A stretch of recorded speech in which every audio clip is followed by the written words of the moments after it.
Christ. You have to be willing to show Muhammad.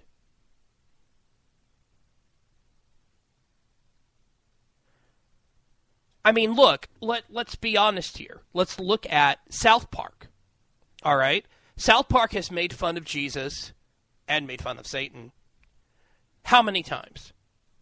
How many times have they made fun of Jesus and Satan? Countless number of times. And that made people mad. I remember growing up, I went to a Baptist school in for most of middle and high school. And let me tell you, there were a lot of people there, mostly in the older cadre, the teachers, the parents, who were offended by South Park and the portrayal of Jesus and the portrayal of Jesus. But you didn't see them try to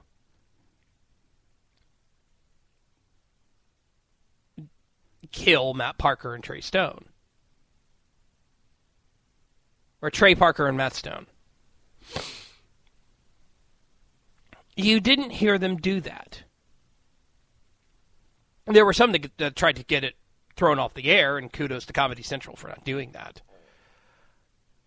But when Comedy Central decided to have Muhammad, 2 times when they decided to have Muhammad portrayed on their show, Comedy Central balked.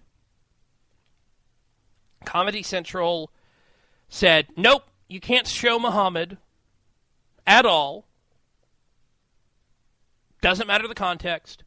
Can't show him. Twice they did this. And that's ridiculous. That's absolutely ridiculous. And shows hypocrisy. Because either you're going to be willing to offend everyone, or you're going to have to offend no one.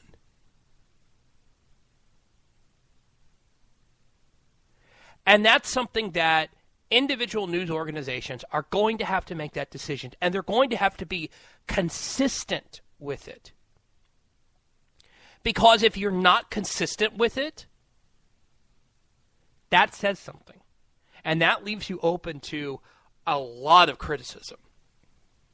We're going to take a real quick break. We'll be back right after this. This is Saturday Night Cigar Lounge here on Vigilant Liberty Radio. A special taped episode, the Taylor Goes to Hockey taped episode. And when we get back, I want to talk about a situation that happened in Pueblo, Colorado, involving free speech, or possibly free speech. And we'll look at whether it is or not. This is Saturday Night Cigar Lounge. Back after this. This is the Pint-Sized Pundit, and I am here to tell you that anything Taylor says on Saturday Night Cigar Lounge is his opinion and his opinion only. He does not speak for his employer, his employer's employer, or anyone else. He especially doesn't speak for Liz unless she says so.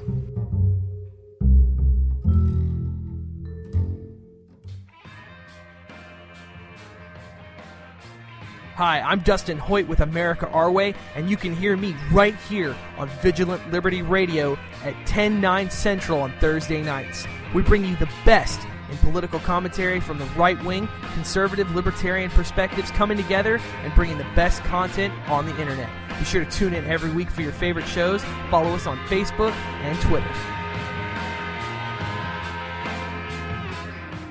Hi, this is Jason Dibbler, co-host of Q with a View, heard every Tuesday night at 9 p.m. Eastern Time on FTR Radio. Right now, FTR needs your help in making the jump into the 21st century through some long-needed equipment upgrades.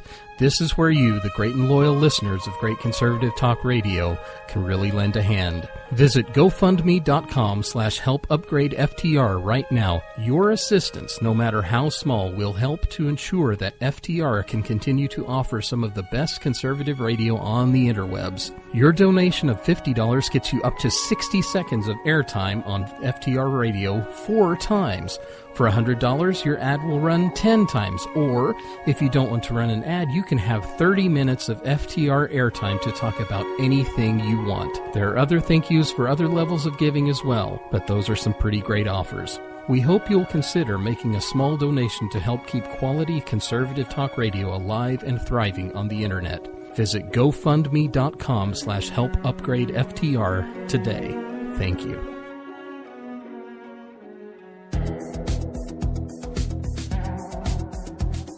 This is David Silverman, president of American Atheists, and you are listening to Vigilant Liberty Radio. Now let's be clear. Now let's be clear. Now let's be clear. There are no winners here. Now let's be clear. And back here on Saturday Night Cigar Lounge, here on Vigilant Liberty Radio, I'm your host, Taylor Millard. We are taped this afternoon, evening, whatever you want to call it. I'm going to see the Dallas Stars face the Washington Capitals, and hopefully the Dallas Stars will win. So that's why it's a taped show. And hopefully we'll be back next week live and in person. Live and in person. So let's talk about whether something else is free speech or not. From KRDO in Colorado. Southern Colorado, I should add. A CSU Pueblo sociology professor filed a lawsuit against University President Leslie DeMare and the Board of Governors, citing that his First Amendment rights were violated. Tenured Professor Tim McGettigan said when he heard the university was considering laying off 50 employees last year, he sent out a mass email. So, what was in this mass email? Well, the mass email compared what happened, or what was planned on happening, with the layoffs within Colorado State University to the Ludlow Massacre of 1914. So what is the Ludlow Massacre? The Ludlow Massacre was when members of the National Guard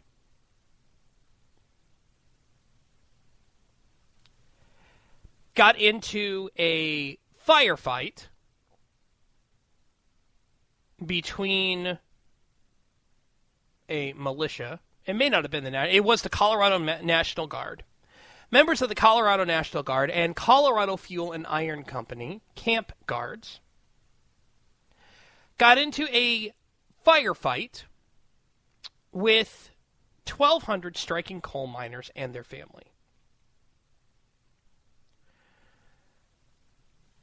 Around 19 to 25 members of the United Mine Workers of America were killed, while 4 members of the company and the Colorado National Guard were killed as well. So, this professor, Professor McGettigan, decided to use his free speech rights.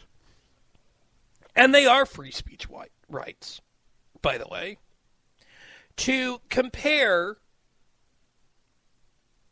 proposed job cuts to the Ludlow Massacre. And the way that he did it was he claimed that, and this is what he said, what he claims he said, that CSU Chancellor Michael Martin assembled a hit list and was going to terminate the 50 people who are on his list. McGettigan said his email account was deactivated for several days because it violated the university's electronic communications policy. Now, I've looked up CSU Pueblo's electronic policy. And what it says is that people cannot use and I'm looking at Part 4 of the policy, that people cannot use their email to intimidate, threaten, or harass other individuals or to interfere with the ability of others to conduct university business.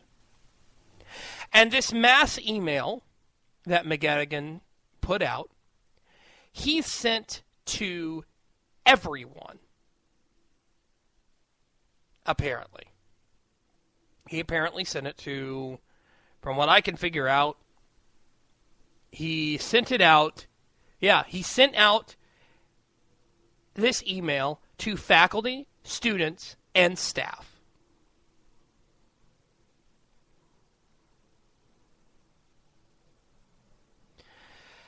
And by the way, to kind of give some more context on this layoffs, basically 22 people were going to lose their jobs, and 19 vacant positions were not going to be filled. Now, that doesn't add up to 50, I know, but that's all the information that I have here, is that the university said it was going to cut 22 positions in an effort to save money, and 19 vacant positions were not going to be filled. It could be that the writer at KRDO didn't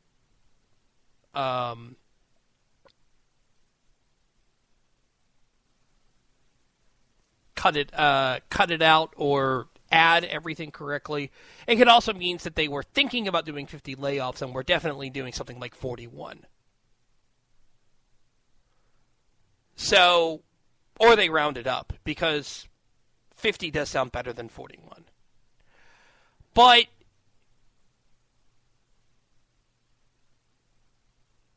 the issue that there is here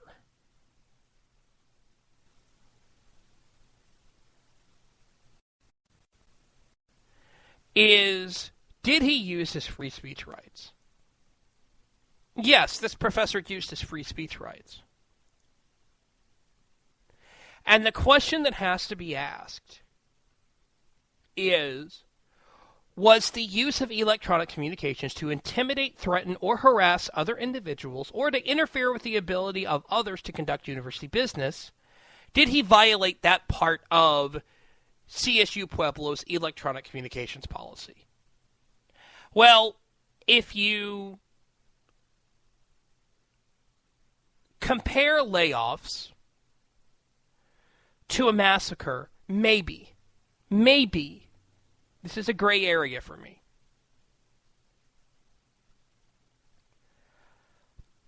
But I want to bring it back to what Pope Francis said, which is, each person not only has the freedom of expression, the right, but also the obligation to say what one thinks to help the common good.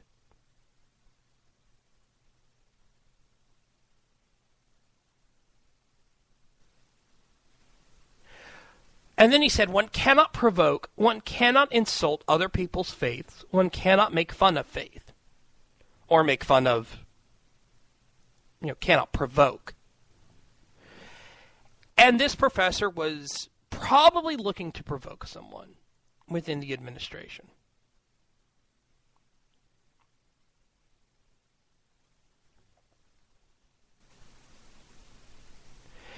And so in that situation,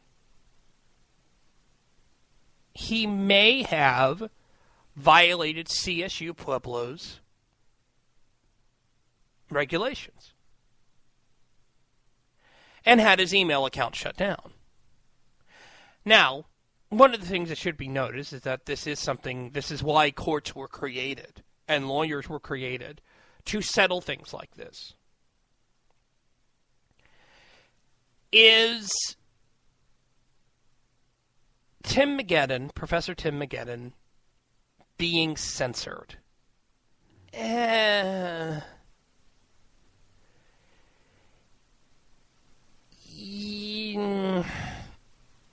Yes and no.